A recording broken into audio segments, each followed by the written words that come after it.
America in 1999, a place of uncertain opportunity, especially with its weird, awkward, barely electable president. Dan Quayle has been seen as a letdown to more than just your average Republican.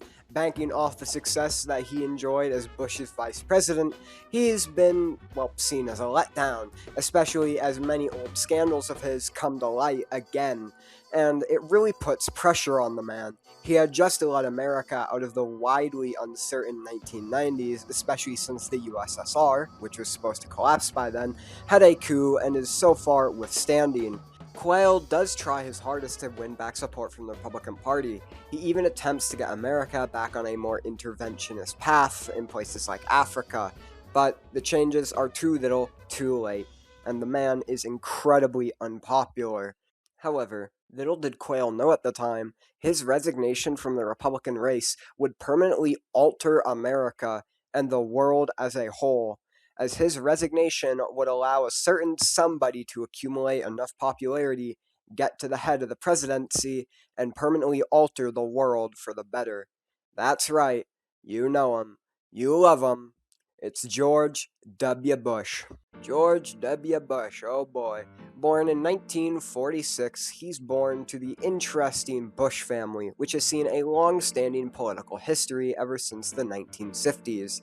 He is the son of former Vice President and President George Herbert Walker Bush, aka the 41st President. He was seen as a bit of a rising star within the party. Not only did he have a, good family name that was liked by Republicans, he was also seen as a return to, exactly what Quayle had failed at, a interventionist policy, returning America back to conservative standing, and most importantly, sticking it to the Soviet Union. Not to mention, unlike Quayle, he actually had political experience and wasn't riding off of Bush-era nostalgia in order to get things going.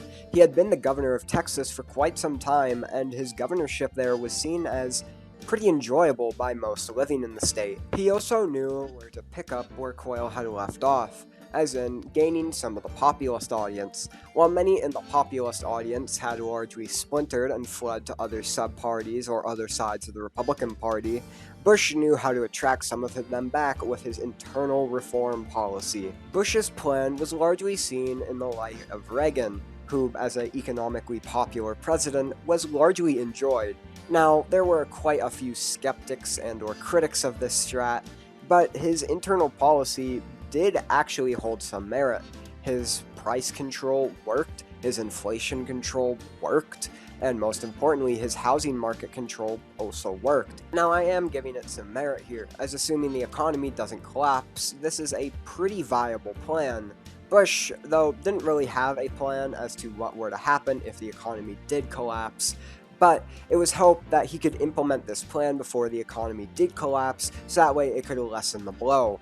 However, time would only tell on how that would work. Bush was seen as a pretty popular Republican candidate. However, he was going to have to contest more than just himself for the award, aka Pat Buchanan.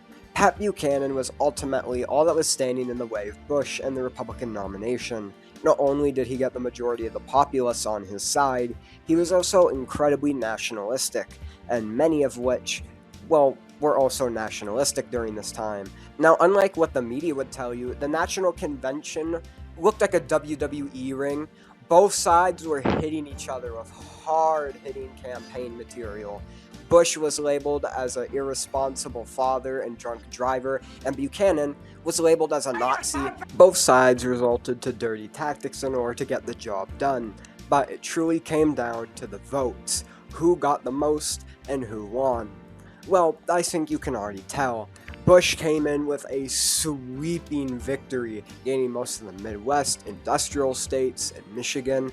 Well, we don't really talk about what Buchanan got. Bush would later get the news, and upon hearing it, he would cry tears of joy. But now that the primaries were done, who was he going to face in the election? Well, it's certainly not who you were expecting, that's for sure. The Dems had elected Al Gore. See, Gore had the right message, the right audience, but what he lacked was foreign policy, and the Dems very much took notice of this. This is because Gore was very dovish when it came to foreign policy, and that wasn't really going to slide with the regular American citizen, who, seeing a rebounding Soviet Union, started to wonder, do we really need to go back to isolation? Meanwhile, the Reform Party decided to elect businessman Donald J. Trump, and in doing so, he brought an interesting audience of left-wingers and right-wingers, and, well, entrepreneurs.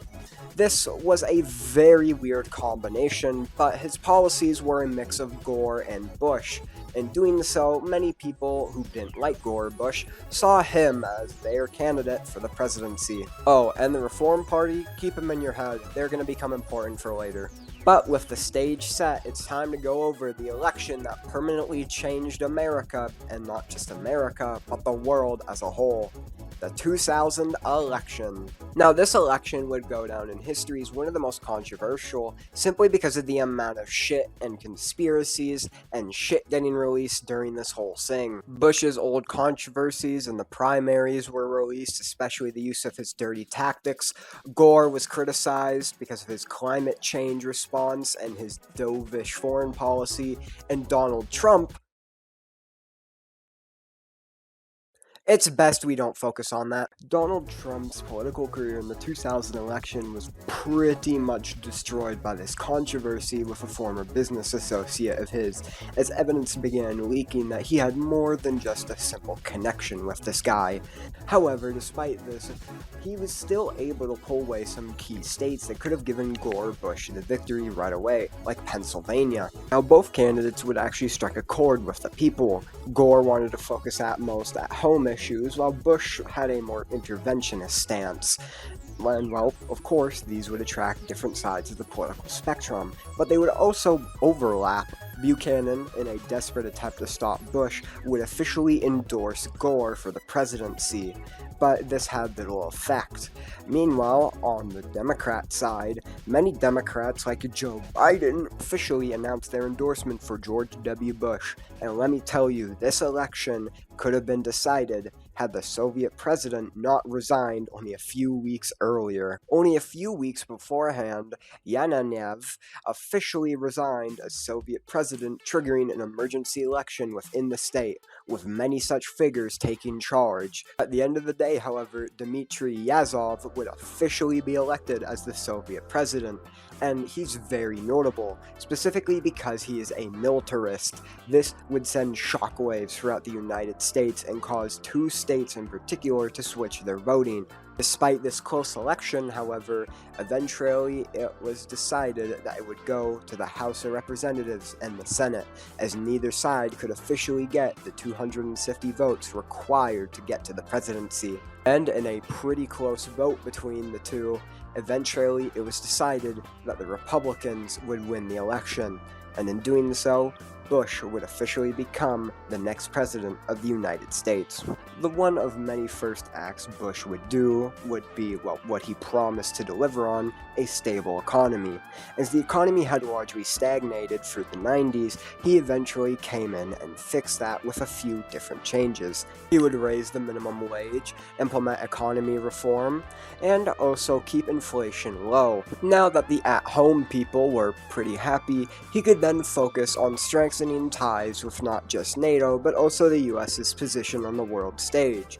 The one good thing Quayle might have done in his presidency, Bush was going to take to the next extreme. Not only has America largely achieved victory through supplying forces that are directly fighting against enemies of theirs in the region, they also begin taking a look at upcoming threats, most importantly, Iraq. Saddam Hussein has had an interesting encounter with the US beforehand in Operation Desert Storm, aka the Gulf War, which saw Iraq try to invade Kuwait to subjugate its oil, only to get pushed back by a coalition, and it appears that Saddam might be on the rise again. There's even rumors that within Iraq, there's mythical weapons of mass destruction. But overall, Bush could largely lay back. These were issues for the future, and as long as he kept ties with NATO strong, he would be okay. Hell, in the UK, a good friend of his, Tony Blair, would even get elected, and the two would work upon strengthening their ties and ties with NATO. You think Syria gives a shit that Israel's creating a shitstorm in southern Lebanon? Bullshit! That place is a shithole. Syria and Iran are as happy as pigs in shit. But soon, something would happen that would drastically shake up America, its foreign policy, and permanently alter the man who, well, by all means, was in a good mood. Bush, at ground zero, would officially declare that the rest of the world had heard the American people, and that the people who had knocked the buildings down were soon going to hear them. Now, that would be put to the test as America officially entered Afghanistan. While many were keen to just have the US fight this conflict, Bush had a interesting idea in mind, and that was to get the new Soviet premier, Yazov, in the invasion as well, bringing the massive Soviet Union into the war. Bush, however, would later outline this reasoning to his cabinet, the Senate, and the representatives, basically saying how he was only doing this to see how Yazov's Soviet Union would handle modern-day warfare, and if the militarists would truly become a threat to the Western world order sometime in the future.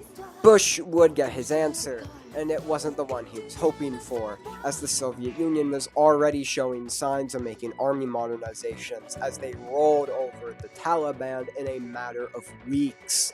Soon, both of the giants would eventually link up and officially vanquish the Taliban, but now, rebuilding had to begin. The first thing Bush wanted to do was hunt down that damn Al-Qaeda. So, he would get to work. The CIA and FBI were deployed to Afghanistan to hunt down many of the Al-Qaeda members, the primary target, Osama bin Laden. See, Bush had figured that Osama bin Laden would likely try to flee to a different country now that, well, he was under investigation. And it became very evident that this is what he was trying to do with Pakistan. The CIA had discovered documents pertaining to the fact that Osama bin Laden was wanting to flee to Pakistan, and this was a big no-no. However, thankfully, the Pakistani government rejected this, meaning he was stuck in Afghanistan for the time being. The US government had found out that he was hiding in a compound in the city of Herat, hoping to eventually escape to the Turkmenistan SSR in the Soviet Union, and they damn well knew they had to act fast. So, Navy SEALs was deployed to the area before eventually they had found him. Now, according to the Navy SEALs on the scene, Osama bin Laden had apparently tried to reach underneath his pillow for a Desert Eagle, but in doing so was shot in the head immediately and murdered. Now, despite the death of Osama bin Laden and other high-ranking Al-Qaeda members, Afghanistan was still going to be a hardship to maintain, especially since the Taliban was now engaging in guerrilla warfare. But thanks to cooperation between US and Soviet troops, this could be placed on the back burner, as something else would arise that would catch Bush's attention. The main issues facing the world currently were largely minuscule besides a few civil wars in places of the world nobody really cared about, but Europe was, well, a tension point, and it was only going to explode in 2003. Not only had Cyprus had a civil war, which saw Turkey's backed northern regime collapse to a free southern regime, but Yugoslavia had also pretty much collapsed in on itself, and now independent states were not just fighting each other, but fighting themselves. Now, in 2003, Iraq had pretty much rebuilt their military and were getting ready to invade Kuwait again. In the midst of nation building in Afghanistan, Bush would receive the papers on his desk saying how, well, Iraq had officially invaded Afghanistan. And Bush, his reaction was made up of only a few words. Said words were, "I'll finish what my father started." And not just after Congress approved it, but also NATO approved it, eventually Iraq would be invaded from Kuwait once again. Saddam would be utterly shell-shocked, assuming that he had the opportunity to invade now that America was distracted in, well, Afghanistan.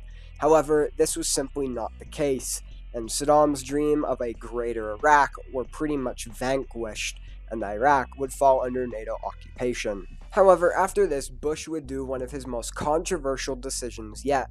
He would award the Kurds not just a sizable portion of Iraq, but full independence, and this would greatly alarm Turkey. See, Bush, in the spirit of democracy, and feeling that the Kurdish population was oppressed for way too long, decided to award them independence, and not just, but full independence, leaving them closely linked to the US as another US ally in the region.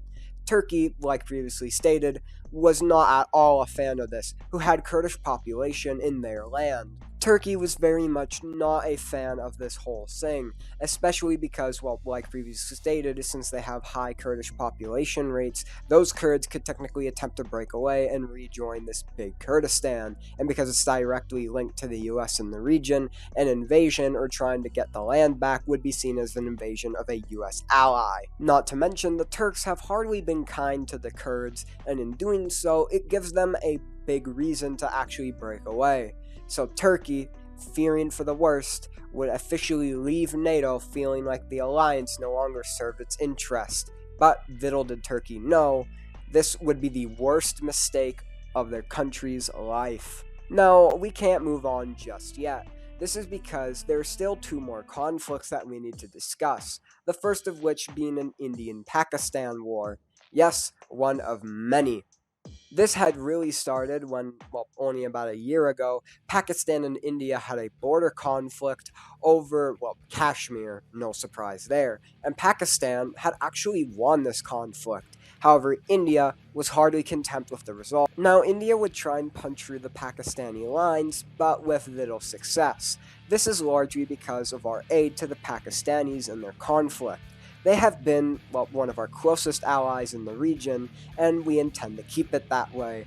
So while India was indeed trying its best, they couldn't hold their own against the Pakistani forces. However, a crisis would brew in India itself that threatened to tear the nation apart, that being an Indian civil war. This was between the communist Indians, who had formed a counter-government, and the Indian government itself. Now, while Pakistan was eager to press the advantage, we were also incredibly cautious, as if the Indian government were to fail, we would have a third communist superpower, and trust us, we don't want that. Now, we offered the Indian government a pretty sweet deal, being that if they withdrew from the war with Pakistan and recognized the claims in Kashmir, we would aid them in their civil war.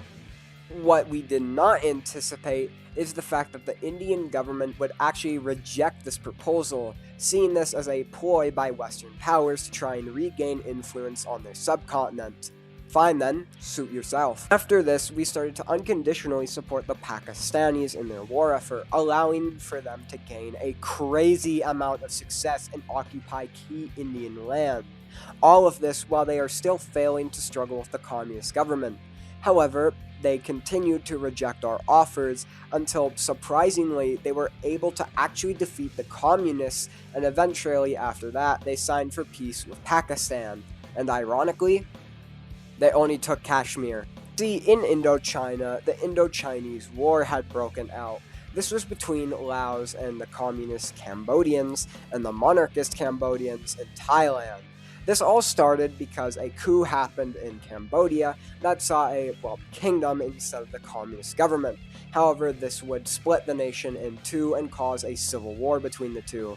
Then Laos would jump in the conflict and declare war on Thailand, who was the main supplier of the monarchist Cambodians. Vietnam decided to join the conflict, not officially, but decided to send aid to the communist countries involved in the conflict.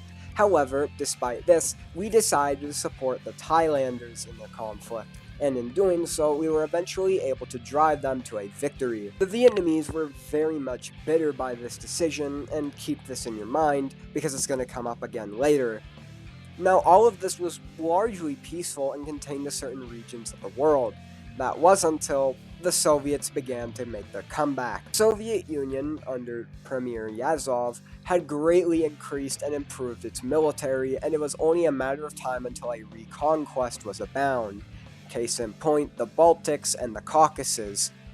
The four breakaway states of Azerbaijan, Armenia, Latvia, and Estonia were all set for reconquest at some point, and it was only a matter of time until they were on the chopping block. After a swift invasion of the four breakaway countries and their reintegration into the Union, we very well knew what Yazov had in plan. And it's safe to say, his plan was madness. See, the Soviets couldn't just handle their old territory, no. They needed the entirety of the Eastern Bloc again. And luckily, thanks to our spies and the CIA, we were able to gain intelligence that the USSR was planning a reconquest of their eastern territories. So, we passed a resolution in NATO that allowed the Czechs to join, and also allow us to send supplies to Poland. Whether it be planes, mechanized, infantry, you name it, it got sent. Now, our strat here with Eastern Europe wasn't to prevent a Soviet invasion, but rather make this war as costly and as drawn out as possible, as in giving supplies to every old Warsaw Pact nation in hopes that after they capitulate, it will be passed down to resistance members who will keep the Soviets bogged down in guerrilla warfare. Now, you could ask, well, why didn't you just have them join NATO so the Soviets wouldn't invade them? Well, it's simple. We were kind of forced into not doing that. This is because, well, again, the Soviet Union was not just supplying troops to Afghanistan, and we desperately needed them, but also, if we allowed these nations into NATO, then World War III would start. And trust me, we don't want World War III to start. Now, we have to take a break from the world stage for a moment and focus back home, as big things were happening. Not only were our people very happy with what we had done overseas, but also, it was election time! George Bush was easily re-elected by the Republican National Convention, while John Kerry was elected for the Democrats. May God save his soul. And the reformists barely even chose a candidacy, as well, their popularity had been down the drain ever since that controversy with Donald Trump appeared and permanently tarnished their image. Now, with this all said, George Bush was easily re-elected as President of the United States. John Kerry's career pretty much went into shambles, and the Reform Party took another few years to repair. However, these last 4 years would permanently change not just his presidency, but the world forever. See, in Asia, a crisis had been brewing. North Korea was getting ready to continue the Korean War and reunite the peninsula once and for all. However, we were not going to allow that to happen, as if it did, it would practically doom our presence in Asia and isolate Japan. So, as the Koreans crossed the border and started continuing their fighting, we went in with Japan at our side. Now, we were actually doing pretty decent. That was until the People's Republic of China entered the ring, sending hundreds of troops down south and also declaring war on Taiwan, meaning that most of our divisions had to go over to the small island and reinforce the presence there, as the People's Republic of China was most definitely trying to naval invade it by now. Meanwhile, down south, China's neighbor of Vietnam would also join the war against us. Not only was it, well, against us, who they viewed as imperialistic, it was also because they got some islands transferred to them by China. Didn't help that, well, they were still very much bitter about their defeat in the Indo-Chinese War. Remember how I said to keep that in your head? Yeah, well, it came up again. However, we ensured that we would not fall. We might be fighting against a horde of Chinese soldiers, but we have learned from the last Korean War, and we will not fall. We will not have the UN intervene in order to cause a stalemate. We are doing this on our own, and we will reunite the Korean Peninsula once and for all. The commies have casted to die, and we are going to ensure that we finish the job.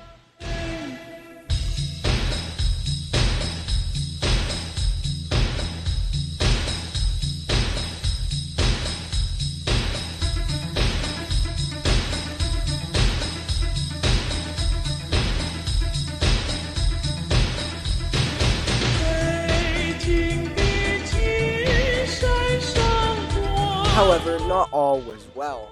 Back home and on the world stage, the economy would basically collapse in on itself, and we had to solve the situation fast. Thankfully, Bush's programs were able to hold off the worst of the economic crash, and as we implemented a recovery plan, things started to go back to normal. South Korea, no longer South, but Korea. Only were we allowed to reunite the peninsula, we also saw that China had its internal weaknesses, as a Turkmenistan uprising in Xinjiang would shake the PRC. Not only this, but Vietnam was forced to give up the islands that it just recently gained from the PRC to Taiwan, a humiliating blow that drove the bastard state back into isolation. Now, after the Great Oriental War, we eventually rediverted our attention back to Europe, and this is because the Soviet Union, like we predicted, invaded all of the Eastern European states and was sufficiently able to conquer them all and restart the Warsaw Pact. Now, our hypothesis was in fact correct. The weapons we gave to these nations were effectively redistributed and gave way to resistance movements and/or made it harder for the Soviet Union to capture all their states and get a swift victory. After this, the Soviet Union began exerting its influence once more, starting off with the Czechs and Finland. The Finns quickly fell to a Soviet invasion and occupation, while the Czechs were target to the KGB, as they wanted to kickstart a revolution in the nation or to drive it away from NATO. Now, we had the counter-influence in the nation, and it was rather simple. See, the Soviets weren't pouring all their effort into making the Czechs communist, so luckily for us, we were able to keep up at a gradual pace. However, once again, another major event would greatly shake up the scene and forever change the world politics. Over in the Middle East, chaos was brewing, and eventually the counter peg exploded once more. This time, it was a great Middle Eastern war. Yes, I am not joking. The usual tale of rising tensions, conflict, and open hatred has led up to this moment. On one side, you have the secular nationalist and Republican forces, led by a rogue Turkey, and then on the other side, you have Saudi Arabia and other forces. In the Turkish camp, you have, of course, Turkey, Syria, and Lebanon. Then, on the other side, in Saudi Arabia, you have Iraq, Kurdistan, Transjordan, and Israel. This war was rather important as it shook up oil markets across the world, and in doing so, we were forced to find other partners. Said other partners were largely our South American, African allies like Nigeria, Colombia, Venezuela, and Mexico. Most of these were easy to get a hold of, as not only do we border them and or have good relations with them, they also saw an influx of other nations trying to get their oil, which meant massive profits for these nations. Now, forgive me as I don't really have a reason for this, but Saudi Arabia randomly declared war on Iran, and we still don't really know why. The Saudi government never really gave an official reason as to why, so we just have to assume that they took advantage of the situation to take out a regional rival. On top of this, we also sent significant volunteers to the Saudi side in order to have them achieve victory. However, of course, this drew the ire of the Soviet Union and recently reformed the Warsaw Pact, who also began flooding in volunteers, so this kind of turned into a mini World War III of sorts. Now, at the end of the day, our support was significant enough to achieve a Saudi victory, and in doing so, the Middle Eastern nations affected were pretty much torn apart. Syria would be turned into a Saudi puppet, Turkey would break apart into a civil war between nationalists, the government, communists, and democracy forces. Persia was permanently destroyed. Egypt, who was declared very late in on the war, got defeated. Israel got all their lands, and Palestine took over Transjordan for whatever reason. Now, do you want to guess who we sided with in the Turkish Civil War? Of course it was the democracy forces.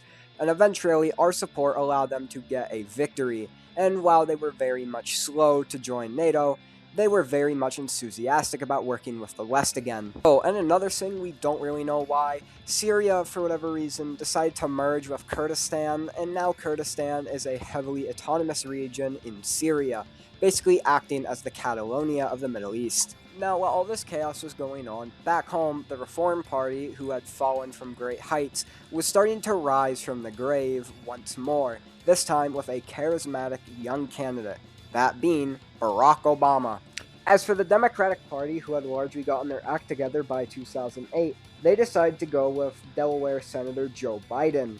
Now, after all of this, Bush could finally take a backseat to foreign affairs. Now, the majority of America's enemies and or conflicts that America needed to get involved in were starting to die down. Hell, Afghanistan was even starting to stabilize by this point. Now, one thing that's often overshadowed by Bush's foreign policy is his at-home policies, which were, in all honesty, pretty good. Not only did he help America recover from the Great Oriental War and Middle Eastern War, he also kept unemployment low, inflation low, he also managed to cut taxes for the middle class whenever he could, ensuring his popularity amongst the working class and poor people. While the rich elites weren't the biggest fan of him, his wars overseas and American involvement in foreign conflicts did make them a boatload of money, so they stuck with him. Now, another thing that isn't very well discussed is that Bush's VP pick, Jack Kemp, was a pretty genius move, as not only was he the ninth United States Secretary of Housing and Urban Development,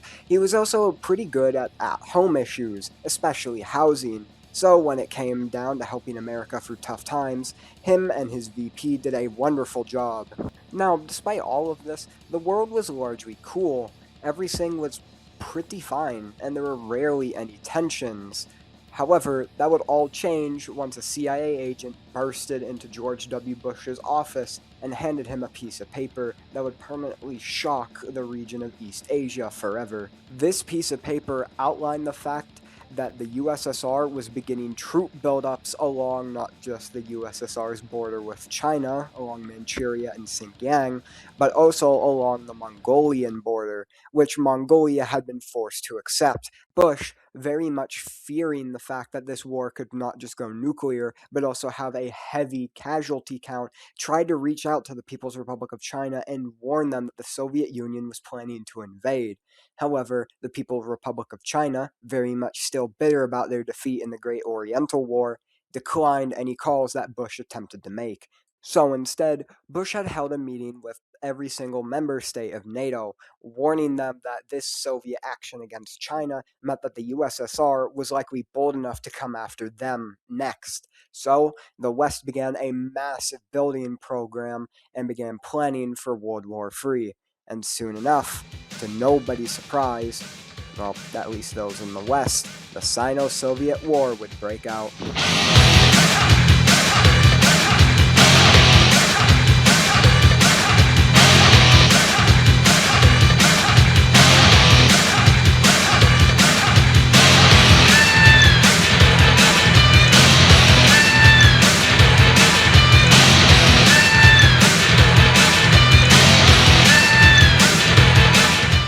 However, in the final stages of the war, as the People's Republic of China were coming dangerously close to capitulating, another war would start. Vietnam had declared war on Thailand again, and as a result, they were swiftly overrun and occupied by Thailand's forces, officially ending the communist dictatorship that had plagued the nation since the 60s. Now, while this success was good news for the US, they did not forget that the USSR was very much likely coming for the West next. So, again, the West continued their massive building program, not just improving infrastructure, but the military and division planning. While the West was going under a massive rebuilding program, hundreds of divisions from overseas would come and flood the European continent. Hundreds of airplanes, tanks, you name it, all came to the aid of the European allies. Soon, however, as the Soviet Union finished consolidating their control over China through various puppet regimes, the West's worst fear was realized. Hundreds of Soviet troops were beginning to take up positions along the NATO border through the other puppet regimes, like Poland, Slovakia, and the recently reformed Yugoslavia. Lucky for the West, however, their rebuilding program had finished quicker than expected, and in doing so, all they had left was to wait. To wait for the Soviet troops to pour onto the continent and for them to cross the border. As if anyone was going to start the war, it was sure as hell going to be the Soviet Union. President Bush would be put to the test as he would be given the opportunity to do what all his other former presidents had failed at, destroying the USSR once and for all. However, as everyone anticipated, those tanks would eventually cross over into the German border, beginning World War III.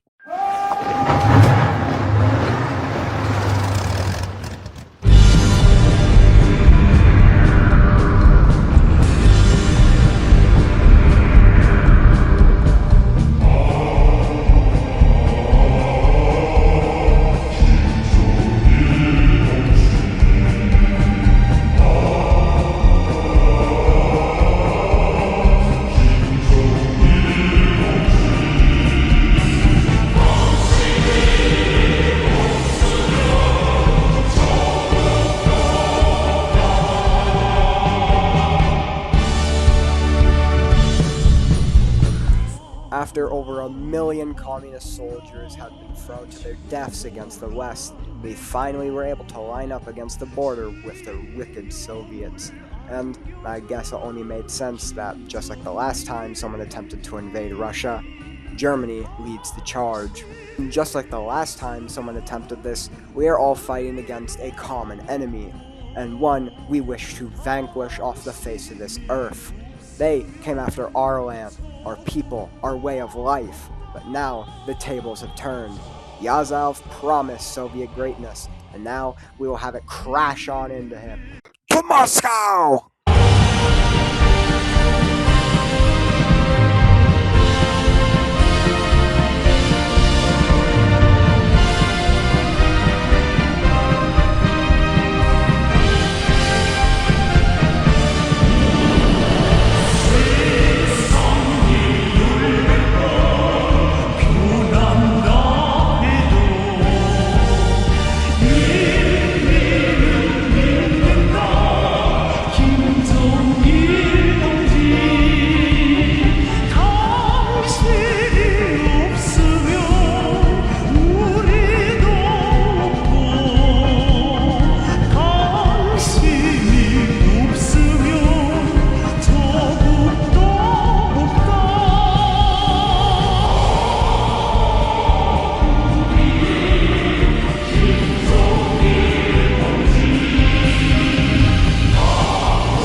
But after all of that, at the end of the day, after capturing all 3 major Soviet cities, we finally did it. The Soviets had finally capitulated, and the peace deal was nothing but a Western paradise.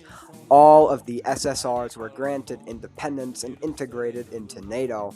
The Chinese puppet out west was firmly given to our partner of Taiwan, now the Republic of China. Mongolia stubbornly refused to surrender, but China took care of that pretty easily. Meanwhile, in Finland, the people had a referendum over what they wanted to do, and surprisingly enough, many people wanted to join back with Sweden, as well. The Soviets had practically gutted their country, and they wanted to rebuild with an old partner that was, well, really damn good at rebuilding after crises. So, for the first time in centuries, Finland was officially under Swedish control, and the Finnish people loved it. Now, after all of this, many deem this the end of history. Liberal democracy had officially united the world against its greatest enemy, and now that it was defeated, there was no one really left to stand up against it. There were no real troublemakers left, as most of the people who ran the old Soviet government were killed in the war, and after this, like previously stated, there was no one really left to stand up to the West, which could finally set into a more peaceful world. However, after all of this, Bush's term was starting to come to a close, and he was going to leave office with the highest approval rating ever seen in political office, with a 101% approval rating. Bush never got to officially choose his successor, but the person who won the Republican nominee for the 2008 election was California Governor Arnold Schwarzenegger, and, well, he was very much lackluster. While he was a Republican, he was no Bush, and he failed to win over Bush's previous audience. Arbitrarily, however, the 2008 election would commence, and just like the 2000 election, it would result in a tie that would be forced to go to the House of Representatives and the Senate. However, while this was going on, a secret meeting was held between Joe Biden and Barack Obama, which stated this: if Joe Biden could get the Democrat senators to vote for Barack Obama, Obama would drop his VP pick and instead choose Biden, who sought a more high-profile political office. And so, a deal was struck. So, while it was no surprise to the people up top, down below, millions cheered as Barack Obama officially became the first black president to enter the White House. George W. Bush would largely retire from politics after this, going back to his home of Crawford, Texas. And while I will be oversimplifying it heavily right now, Barack Obama's term in office is what the world needed. The Republicans had fulfilled their duty, and now the world needed to rebuild. And luckily, a rebuilder is who they got. Barack Obama would rebuild the majority of Eastern Europe through programs and working with the new Western leaders. He would also work on integrating the former SSRs into NATO while keeping relations good with the Republic of China and Korea. However, despite all of this, the US still had a thorn in its side that it needed to get rid of, and that thorn was Cuba. And after a swift invasion that JFK could only dream of, Cuba was officially annexed as US territory. Other states in the Caribbean like Haiti, Jamaica, the Dominican, and Puerto Rico would all ask to join the Union, which Obama accepted with open arms. The West had pretty much vanquished all their enemies after this, and many saw this as the end of history, which, spoiler, it was, as there was no one really left to challenge the Western democracies. And well, after that, there was hardly anything to go after. The world was truly at peace for decades, likely the longest it had ever been, and this new order wasn't going to be challenged by anything. There are US elections, though, and those I can talk about. Barack Obama would go on to easily win the 2012 election, while his vice president, Joe Biden, would take up the mantle in 2016 and 2020, officially winning both presidencies. However, the 2024 election would be a bit of a silly one, as Bush's brother Jeb officially ran for the presidency, and despite his old age, he was actually able to secure the nomination and won the presidency. Now, after all of this in the current year 2026, the world is truly radically different. The UN is thinking about unionizing and federalizing, creating a true world government, unifying the planet in peace. And while it has yet to happen, the very prospect of it even happening really shows you how far we've come. And as we speak, it looks incredibly likely to happen. But as our world unites under one government, aliens from across the globe will be puzzled, wondering, how did we get here? And we can all point to that fateful election in 2000 and say, that's how.